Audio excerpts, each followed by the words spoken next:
Hello guys new video में स्वागत है। रतन टाटा भारत के सबसे सम्मानित उद्योगपतियों में से एक है। न केवल अपनी व्यापार कुशलता के लिए बल्कि अपनी सादगी, दूरदर्शी और समाज के प्रति संवेदनशीलता के लिए जाने जाते हैं। उनका जीवन हमें चिंता, संकल्प, नेतृत्व और तरह की सीख देता है। प्रारंभिक जीवन और शिक्षा। रतन टाटा का जन्म 28 दिसंबर 1938 को हुआ। वे भारत के प्रतिष्ठित टाटा परिवार से संबंध रखते हैं। हालांकि उनका जन्म एक संतुष्ट परिवार में हुआ, लेकिन उनका बचपन चुनौतियों से भरा था। जब वे केवल 10 वर्ष के थे तब उनके माता पिता का तलाक हो गया और उनका पालन पोषण उनकी दादी ने किया। इस अनुभव में उनके जीवन में और संवेदनशीलता को विकसित किया। उन्होंने अपनी प्रारंभिक शिक्षा भारत में पूरी की और फिर वास्तुकला की पढ़ाई करने के लिए अमेरिका के कार्नेल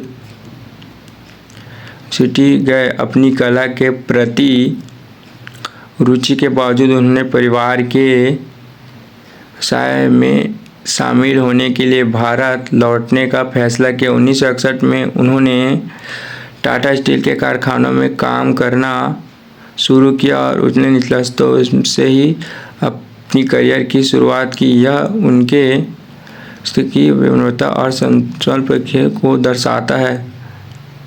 तो की यात्रा 1991 में रतन JIT किया।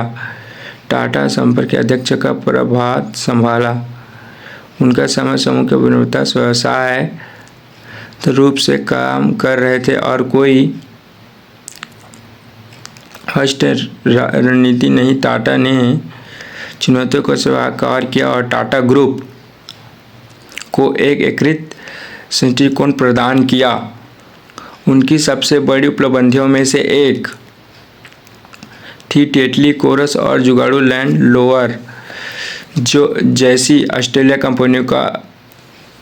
शुरुआत में लोगों ने इन निर्णयों पर संदेह किया, लेकिन रतन की दूरदर्शियों ने इन कंपनियों को सफल बनाया और टाटा समूह को एक व्यवसायिक ब्रांड के रूप में स्थापित किया। टाटा नैनो आदमी की कार। रतन टाटा का सबसे महत्वाकांक्षी प्रोजेक्ट था नैनो, दुनिया की सबसे सस्ती कार। उन्होंने यह कार उस समय रहने का निर्णय किया जब उन्होंने देखा कि एक परिवार 4 लोगों के साथ बाइक पर सफ़र कर रहा था। यह दृश्य उनके दिल को छू गया। उन्होंने एक ऐसी कार बनाने का निर्णय किया जो हर भारतीय परिवार के लिए सुलभ हो। हालांकि व्यावसायिक दृष्टि से नैनो उतनी सफल नहीं हुई, लेकिन यह उनके समाज के प्रति योगदान की भावना और उनकी नवरचक की सोच का प्रतीक और करुणा। बड़ी सफलता के बावजूद रतन टाटा अपनी सादगी और ज़मीन से जुड़े के लिए जाने जाते हैं। उनका मानना है कि धन का उद्देश्य केवल लाभ कामना नहीं, बल्कि समाज में सकारात्मक बदलाव लाना है। और उन्होंने अपने व्यापार के बड़े हिस्सों को दान और समाज सेवा के लिए समर्पित किया, जिसमें शिक्षा, स्वास्थ्य और ग्रामीण विकास का विशेष ध्यान दिया गया। गुजरात के मुंबई हालाके में जब टाटा के ताज होटल पर हमला हुआ था, तब रतन टाटा ने न केवल उन कर्मचारियों की मदद की बल्कि उन सभी लोगों की देखभाल की किसी रूप में प्रभावित हुए थे, जो होटल के कर्मचारी हो या नहीं। कठिनाइयों में नेतृत्व। रतन टाटा ने उसने करियर में कई चुनौतियों का सामना किया और एक बड़ी चुनौतियों का आई जब 2008 में दर्शक की शुरुआत में टाटा मोटर दिलविहीन होने के कागर पर नहीं, उन्होंने कड़े फैसले और कंपनियों को संकट के से बाहर निकाला। इसके बाद उन्होंने 2008 में जुगाड़ लैंड रोवर का अधिग्रहण किया जो उस समय एक जोखिम भरा सौदा माना जा रहा था, लेकिन उसकी लंबी अवधि तक की दृष्टि ने उन्हें सही साबित किया और जुगाड़ लैंड रोवर की भारी मुनाफा कमाया।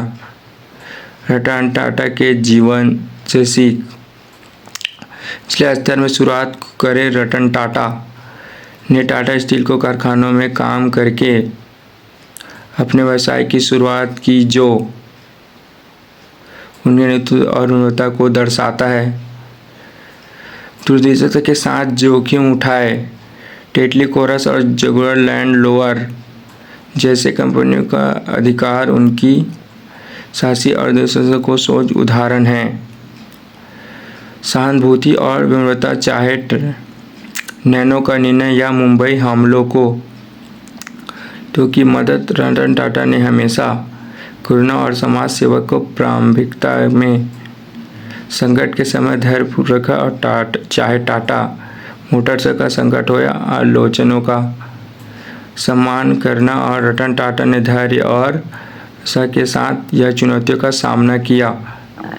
मूल्यों पर आधारित नेतृत्व। टाटा ने हमेशा नेतृत्व, समाज सेवा और जिम्मेदारी व्यापारिक प्रभाव को प्राथमिकता दी।